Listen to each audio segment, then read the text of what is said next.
100 పాకిస్తాన్లకు సమాధానం చెప్పే ఒక్క మిసైల్ మన దగ్గర ఉంది. ఆ మిసైల్ ఏంటో తెలుసా? నమో గౌరవ ప్రధానమంత్రి నరేంద్ర మోడీ గారు.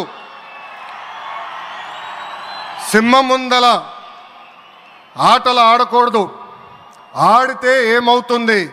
మన సింహం నమో కొట్టే దెబ్బకి వరల్డ్ మ్యాప్లోనే పాకిస్తాన్ అని మిస్సింగ్ రావటం ఖాయం. ఈరోజు పాకిస్తాన్ ఆర్మీలో పనిచేసేవారు కొంతమంది రాజీనామా చేశారు, కొంతమంది సెలవులు పెట్టిపోయారు. దట్ ఈస్ మన నమో. నమో కొట్టే దెబ్బకి పాకిస్తాన్ దిమ్మ తిరుగుతాం ఖాయం. ఈరోజు నేను గర్వంగా చెప్పగలుగుతున్నా, ఎంటైర్ నేషన్ స్టాండ్స్ విత్ మన నమో. కేంద్రం ఈరోజు కులగణన చేయాలనే నిర్ణయం తీసుకుంది. ఇది ఒక నిర్ణయం కాదు, ఇది ఒక సంచలనం.